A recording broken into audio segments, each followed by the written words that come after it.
hidup Maya bagaikan lari maraton tanpa garis akhir. Sebagai manajer proyek di sebuah perusahaan multinasional, ia harus membagi dirinya antara memenuhi target kantor dan memastikan putri kecilnya yang baru berusia 3 tahun, mendapat perawatan terbaik. Pengorbanan terbesarnya adalah waktu, yang ia beli dengan gaji tinggi untuk mempekerjakan Rina, seorang babysitter berpengalaman yang awalnya tampak sempurna. Rina, dengan wajah polos dan tutur kata sopan, menjadi pilar bagi rumah tangga Maya dan suaminya, Bima. Maya merasa yakin bahwa sistemnya bekerja, karir cemerlang, anak terawat, dan rumah tangga yang damai. Namun, kedamaian itu mulai terasa palsu sejak 3 bulan terakhir. Perubahan paling kentara datang dari Bima. Dulu, Bima adalah orang pertama yang menyambutnya pulang, siap mendengarkan keluhan hariannya. Kini, Bima sering baru tiba jauh setelah Maya pulang, dengan alasan klasik, proyek mendadak, pertemuan larut malam, atau macet parah. Alasannya selalu logis, tetapi mata yang dulu dipuja Maya, kini terasa hampa, seperti menyembunyikan rahasia besar di balik kelopak lelahnya. Maya juga mulai memperhatikan interaksi antara Bima dan Rina. Mereka sering bertukar pandang sekilas yang terlalu lama, atau tertawa bersama atas lelucon yang tidak pernah didengar Maya. Suatu malam, Maya menemukan jam tangan Bima yang terlepas di atas meja dapur, padahal Bima bersikeras ia baru pulang dari kantor. Mungkin jatuh dari saku jaket, sayang, dalihnya sambil tergesa-gesa masuk kamar mandi. Kecurigaan itu membebani dada Maya seperti batu. Ia berusaha mengenyahkannya, berpikir, tidak mungkin. Rina sudah seperti keluarga, dan Bima adalah ayah dari anakku. Tapi insting seorang wanita tidak bisa dibohongi. Ia tahu ada sesuatu yang busuk di rumahnya sendiri. Puncak dari kegelisahan Maya terjadi pada hari Rabu yang tenang. Maya pulang lebih awal, mengumumkan bahwa ia ingin mengambil cuti setengah hari. Rina, yang sedang menyuapi putri, tampak terkejut, raut wajahnya berubah seketika. "Oh, Bu Maya. Kenapa tidak memberitahu dulu?" tanyanya, suaranya sedikit panik. "Ada urusan mendadak, Rina." "Tidak apa-apa, kamu bisa istirahat," jawab Maya, berusaha terdengar santai. Saat Rina meminta izin untuk sebentar mencuci pakaian di belakang, ponselnya yang bermodel lama diletakkan begitu saja di meja dekat sofa. Tiba-tiba, layar ponsel itu menyala dan bergetar, menunjukkan ada panggilan masuk. Maya berniat baik, ingin mengambilkan ponsel itu untuk Rina. Tangannya meraih benda persegi itu, dan saat itulah dunianya runtuh. Di layar kunci ponsel Rina, terpampang gambar yang seharusnya mustahil. Rina dan Bima sedang berciuman mesra di latar belakang yang dikenali Maya sebagai taman belakang kafe langganan mereka. Itu bukan foto biasa. Itu adalah foto dengan pose intim yang hanya dilakukan oleh sepasang kekasih. Wajah Bima terlihat jelas, tertawa bahagia sambil memeluk pinggang Rina. Napas Maya tercekat, ia merasa seperti seluruh oksigen di paru-parunya ditarik keluar. Rasa kaget, sakit hati, dan marah membakar dirinya secara bersamaan. Ia hampir menjerit, hampir melemparkan ponsel itu ke dinding. Namun, di detik krusial itu, gambaran wajah putrinya melintas. Ia sadar, jika ia meledak sekarang, mereka akan menyangkal dan menghancurkan semua bukti. Dengan tangan gemetar, Maya mengunci kembali ponsel Rina dan meletakkannya persis di tempatnya semula. Ia memejamkan mata, memaksakan ketenangan yang dingin. Ini bukan lagi tentang kemarahan. Ini adalah perang. Dan ia harus menang. Ia tidak akan bersuara. Ia akan mengawasi, mengumpulkan bukti, dan memastikan mereka membayar mahal bukan hanya untuk pengkhianatan, tetapi juga untuk apapun yang mereka lakukan pada putrinya saat ia pergi bekerja. Maya tersenyum tipis, senyuman yang jauh dari kebahagiaan. Permainan dimulai, bisiknya dalam hati. Keputusan telah dibuat. Kemarahan Maya kini tidak lagi berbentuk ledakan emosi, melainkan sebuah energi dingin yang terstruktur, layaknya baja yang ditempa untuk perang. Ia kembali ke kantor dengan topeng seorang manajer proyek yang ceria, namun di balik senyum profesionalnya, otaknya bekerja menyusun operasi intelijen rahasia. Langkah pertama adalah memperoleh bukti yang sah. Maya tahu, pengakuan Bima dan Rina tidak akan cukup.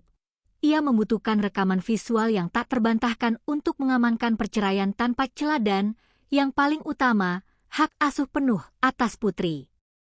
Malam itu, Maya beralasan memesan barang online untuk keperluan kantor. Yang datang keesokan harinya adalah beberapa set kamera pengawas mini nirkabel dengan daya tahan baterai tinggi. Pemasangan dilakukan di tengah malam saat Bima dan Rina terlelap.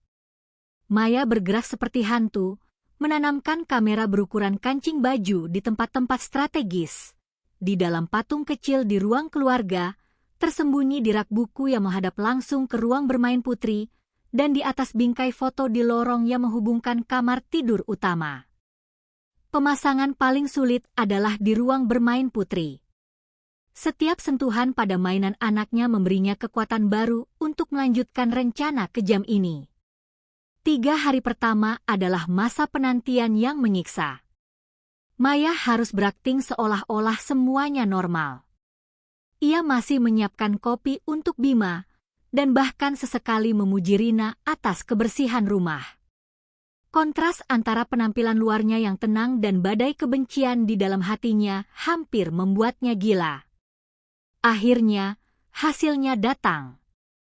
Pada pukul 11 siang di hari kerja, saat Maya seharusnya sedang rapat dewan, notifikasi dari kamera menunjukkan pergerakan yang tidak terduga. Bima, suaminya, yang katanya sedang di luar kota, masuk melalui pintu belakang dengan kode rahasia. Maya menyaksikan rekaman itu di layar komputernya di kantor. Bima tidak berganti pakaian formal seperti biasa. Ia langsung menuju dapur. Beberapa menit kemudian, Rina muncul dari kamarnya dan mereka langsung berpelukan. Maya mematikan suaranya agar tidak mendengar kata-kata mesra yang pasti menyakitkan, fokus hanya pada visual. Rekaman perselingkuhan itu berulang setiap harinya. Jadwal Bima ternyata bukan kerja, melainkan kembali ke rumah untuk berselingkuh di bawah atap pernikahannya sendiri. Maya menyimpan semua klip video tersebut, memberi label tanggal, waktu, dan lokasi. Rasa sakitnya kini berubah menjadi pembenaran, ia benar. Namun, sakit hati terbesar datang dari rekaman ruang bermain. Saat Bima dan Rina sibuk di ruangan lain, Putri, yang biasanya ceria, terlihat duduk sendiri di karpet, memainkan balok-balok kayu sambil sesekali memanggil Mama Rina. Rina, yang seharusnya mengawasi, hanya sesekali menjenguk dan berkata, "Diam, Nak. Main sendiri dulu." Dalam satu klip yang memilukan, Putri terjatuh dan mulai menangis. Tangisannya terdengar jelas di mikrofon kamera, tetapi Rina tidak datang. Ia terlalu asyik di lorong bersama Bima. Putri akhirnya berhenti menangis sendiri, memilih untuk tidur dengan bantal yang basah oleh air mata. Melihat adegan itu, air mata Maya akhirnya menetes, tetapi bukan air mata kesedihan, melainkan amarah membara yang murni. Pengkhianatan pada janji pernikahan adalah satu hal. Pengabaian dan membahayakan keselamatan anak di bawah pengawasannya sendiri adalah kejahatan yang tak termaafkan. Maya menyusun semua bukti itu, menciptakan folder rahasia di cloud miliknya yang berisi timeline lengkap perselingkuhan dan, yang paling penting, file berjudul Pengabaian Anak. Senjata Maya telah terisi penuh. Ia hanya perlu menunggu momen yang tepat untuk meledakkannya. Tetapi penantian Maya tidak berlangsung lama. Beberapa hari kemudian, saat Rina berjalan di lorong, Maya melihat Rina memegang perutnya dan bergegas ke kamar mandi dengan wajah pucat. Rina mulai menunjukkan tanda-tanda yang tidak bisa disembunyikan. Maya menyadari, plot twist yang lebih besar telah datang. Rina tidak hanya berselingkuh, dia membawa konsekuensi perselingkuhan itu ke rumahnya. Rencana pengungkapan harus dipercepat. Firasat Maya terbukti benar. Beberapa hari setelah pengamatan pertamanya, Rina tidak lagi bisa menyembunyikan kondisi tubuhnya yang mulai berubah. Mual pagi, kelelahan, dan penolakan terhadap aroma masakan tertentu menjadi pemandangan harian yang tak terhindarkan. Namun, alih-alih panik, Rina justru menunjukkan sikap yang aneh. Ada kilatan kesombongan dan kemenangan di matanya setiap kali ia menatap Maya. Maya tahu ia tidak bisa menunggu lebih lama. Bukti kehamilan ini, bagi Rina, adalah tiket emas menuju kekuasaan.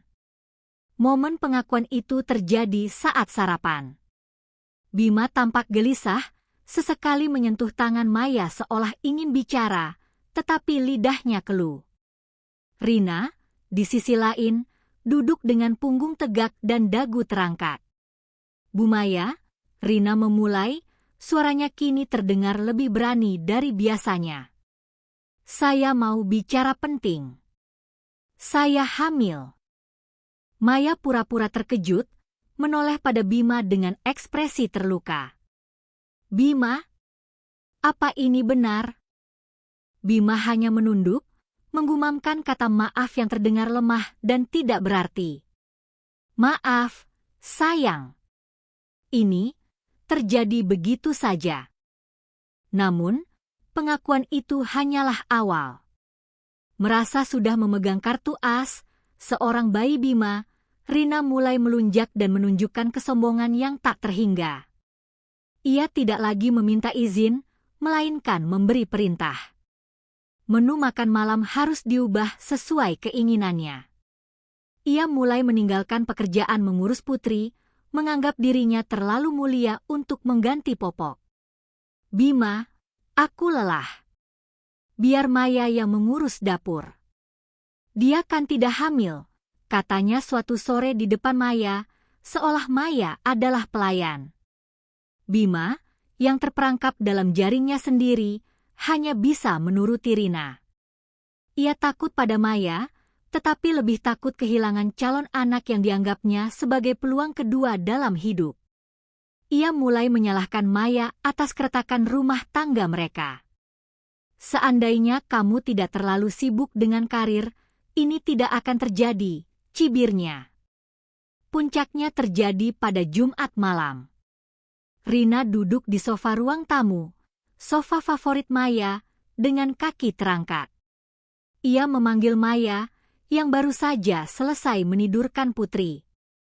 Maya, katanya, menggunakan nama depan Maya tanpa embel-embel ibu atau bu yang selama ini ia gunakan. Aku pikir sudah waktunya kita bicara dari hati ke hati. Aku mengandung anak Bima.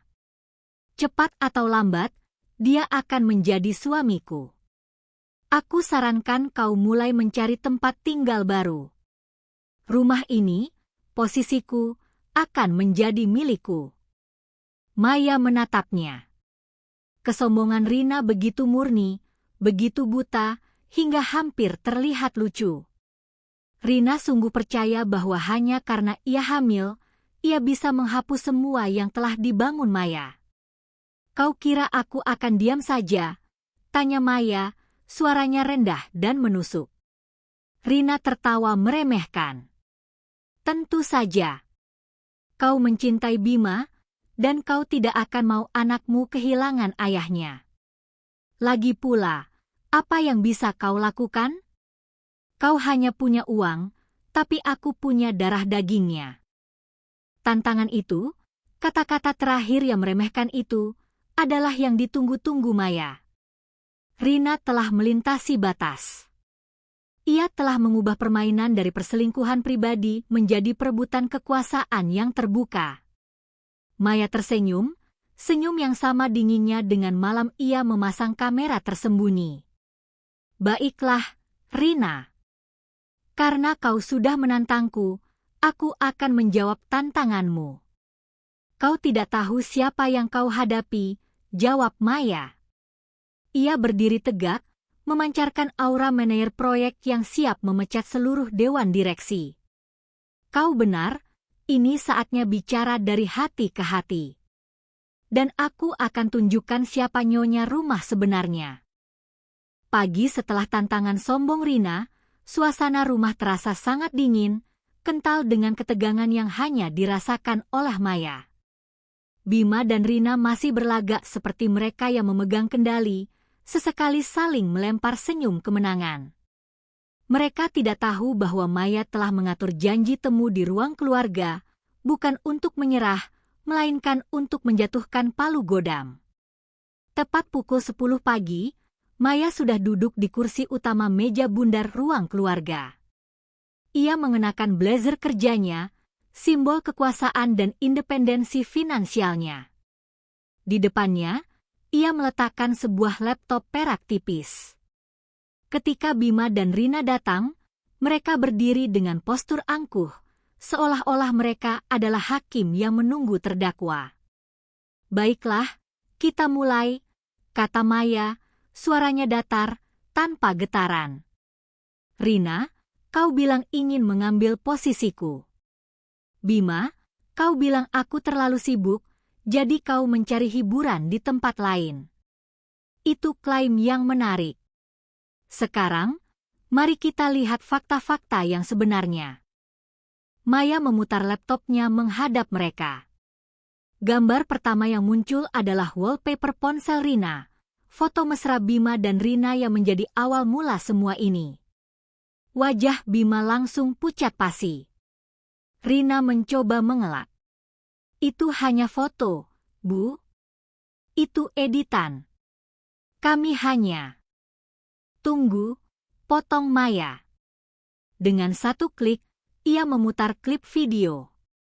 Klip demi klip dari kamera tersembunyi berputar, rekaman Bima masuk rumah pada jam kantor, pelukan di dapur, ciuman di lorong. Jadwal perselingkuhan mereka terekam sempurna. Apakah ini juga editan, Rina? Jam 11.15 pagi, hari Selasa. Bima, bukankah kau bilang sedang di Singapura untuk rapat investor? Bima ambruk di kursi, memegangi kepalanya. Maya, dengarkan aku. Aku bisa jelaskan. Aku akan mengakhiri ini. Aku janji. Terlambat, kata Maya, dingin. Pengkhianatan adalah satu hal, Bima. Hal yang akan kita selesaikan di pengadilan perceraian, di mana semua asetmu akan kubekukan, termasuk aksesmu ke rekening bersama. Rina, yang mulai panik, mencoba menggunakan senjata terakhirnya. Kau tidak bisa melakukan ini. Aku mengandung anakmu. Anakmu butuh ayahnya. Senyuman dingin Maya melebar. Ini membawaku ke bagian yang paling kusukai. Maya menggeser layar dan memutar folder berjudul Pengabaian Anak. Ia memutar rekaman dari ruang bermain. Kamera menangkap putri kecil yang jatuh, menangis memanggil Rina, sementara suara dari lorong, suara tawa mesra Bima dan Rina, terdengar jelas mengabaikan tangisan itu. Rekaman lain menunjukkan putri dibiarkan tertidur sendiri, bantalnya basah. Melihat adegan itu, Bima, yang tadi masih berusaha membela diri, terdiam 1000 bahasa.